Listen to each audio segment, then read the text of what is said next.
Հայաստան-Եվրամիություն առաջին գագաթնաժողովը նախագահի նստավայրում մեկնարկեց դիմավորման պաշտոնական արարողությամբ։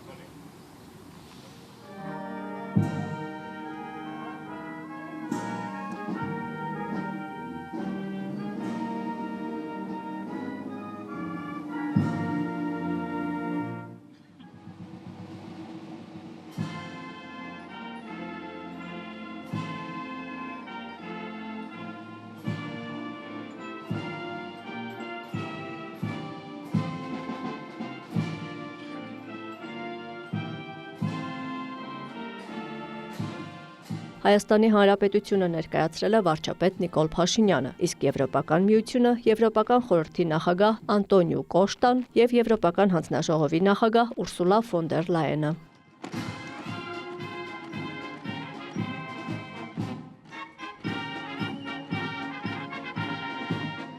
Մեզանում կա ավանդական ընկալում, թե Հայաստանը գտնվում է վատ կամ երբեմն նույնիսկ սարսափելի աշխարհագրական դիրքում։ Այսօր գնահատականն այլ է, ու այդ դիրքը գերազանց է համարվում։ Զուգահեռը վարչապետ Նիկոլ Փաշինյանինն է Հայաստան-Եվրամիություն գագաթնաժողովի ամփոփիչ հայտարարության ժամանակ։ Արևելքն արևմուտքին կապող ամենակարճ ճանապարհն անցնում է Հայաստանով։ Եվրամիության գործընկերներից այսպիսի հայտարարություն լսելը Փաշինյանը համարեց խորհրդանշական։ Այս ձևակերպումները արտահայտում են պատմական ժամանակաշրջանի փոփոխությունը, երբ մենք միևնույն տեղում գտնվելով, բնականաբար երկիրը որևէ տեղ չի շարժվել, քաղաքական գործընթացների արդյունքում պատմական աշխարհագրական վատ եւ երբեմն նույն սարսափելի դիրքից անցում ենք կատարում դեպի աշխարհագրական գերազանց դիրք։ Աշխարհագրական նույն այն դիրքը, որով բացատրվում էին մեր բոլոր խնդիրները, հիմա ծառայելու է ինքնիշխան, ազատ, անվտանգ ու բարեկեցիկ պետություն ունենալու նպատակին, ընդգծեց Փաշինյանը։ Հայաստան-Եվրամիություն գագաթնաժողովը կողմերն անցկացնում էին պատմության մեջ առաջին անգամ, դա միաժամանակ պատմական իրադարձություն որակելով։ Գագաթնաժողովի շրջանակում տեղի են ունեցել առանձնազրույցներ, ընդլայնված կազմով հանդիպումներ, հարցերի լայն շրջանակի քննարկում, հայտարարություններ։ Ընդունվել է Հայաստան-Եվրամիություն համատեղ հռչակագիր, ստորագրվել են մի շարք փաստաթղթեր։ Վարչապետը գագաթնաժողովի ընթացքում պատմական է համարել նաև Եվրամիության ընդունած այն հայտարարությունը, որով տնտեսվարողներին կոչ է արվում ներդրումներ անել Հայաստանի տնտեսության մեջ։ Սովորաբար նախորդող ողջ շրջանում անկախությունից ի վեր Հայաստանի Հանրապետությունը համարվել է ներդրումների ռիսկային գոտի։ Հիմա Եվրոպական միությունը ամենաբարձր մակարդակով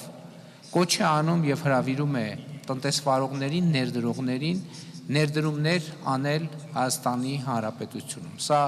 նույնպես պատմական նշանակություն ունեցող փաստ է, որովհետև նախկինում երբեք մենք նման կոչ, նման ուղերձ չենք լսել մեր շատ միջազգային գործընկերներից։ Եվրոպական խորհրդի նախագահը Հայաստան-Եվրամիություն գագաթնաժողովը, իսկ նախորդ օրն էլ Եվրոպական քաղաքական համայնքի 8-րդ գագաթնաժողովը Հայաստանում անցկացնելը համարել է երևելի ձեռքբերում ու Նիկոլ Փաշինյանի առաջնորդության վկայությունը։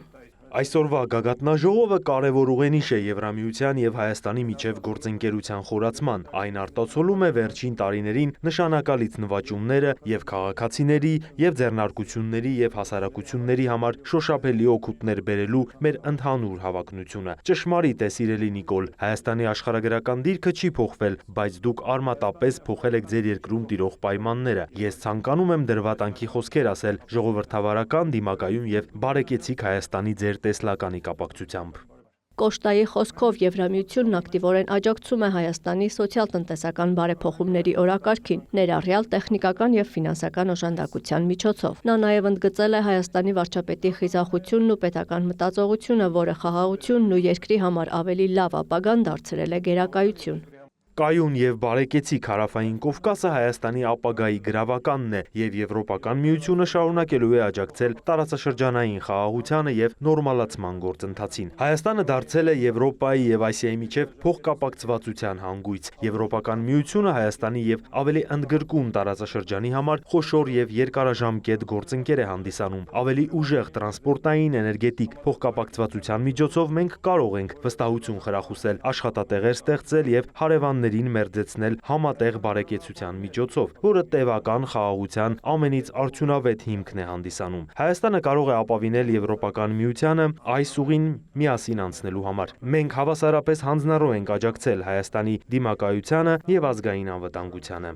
Եվրոպական հանձնաժողովի նախագահը շեշտել է Հայաստանը վաղուց Եվրոպական ընդլայնված ընտանիքի արժեքավոր անդամ է։ 2018 թվականին ձեր խաղաղ Թավշյա հեղափոխությունն ի ցույց դրեց ձեր երկրի հանձնառությունը եվրոպական արժեհամակարգին, այսինքն ժողովրդավարությանը, իրավունքի գերակայությանը եւ հիմնարար ազատություններին։ Այսօր ես ուզում եմ վերահաստատել մեր կուռ օժանդակությունը եւ գործընկերությունը Հայաստանի հետ։ Բոլորս ապրում ենք տարափոխող աշխարհաքաղաքական համատեքստում եւ այս մարտահրավերներով լի միջավայրում առաջին Եվրամիություն Հայաստան գագաթնաժողովը չէր կարող ավելի ժամանակին լինել։ Սա հնարավորություն է ընձեռում խորացնելու մեր կապերը եւ մեր եզակի գործընկերությունը բարձրացնել նոր մակարդակի։ Անդրադառնալով ստորագրված փաստաթղթերին, Հայաստան-Եվրամիություն կապակցվածության գործընկերության մասին փաստաթուղթը վերաբերում է տրանսպորտային հանգույցներին, էներգետիկային, արհեստական բանականությանը եւ ինժեներական էկոհամակարգին։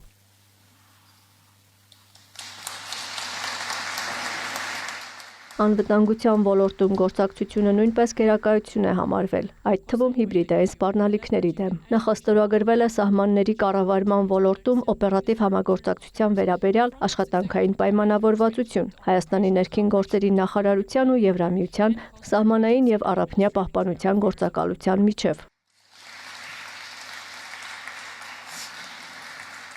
Հայաստանում Եվրամիության պատվիրակության ղեկավար Վասիլիս Մարագոսը, ներքին գործերի նախարար Եվրամիության հետ վիզաների ազատականացման հարցով Հայաստանի գլխավոր բանակցող Արփինե Սարգսյանին է հանձնել մուտքի արտոնագրերի ազատականացման գործողությունների ծրագրի իրականացման վերաբերյալ Եվրոպական հանձնաժողովի առաջընթացի զեկույցը։ Այն դրական քայլերի մասին է արձանագրում է արդյունավետ աշխատանք ու առաջընթաց։ Նաև ներկայացնում է առաջարկություններ բոլոր պայմանների կատարման դեպքում Հայաստանի եւ Եվրամիության միջև մուտքի արտոնագրերի լիարժեք ազատականացման հասնելու վերաբերյալ։ Աննա Զախարյան, լուրեր։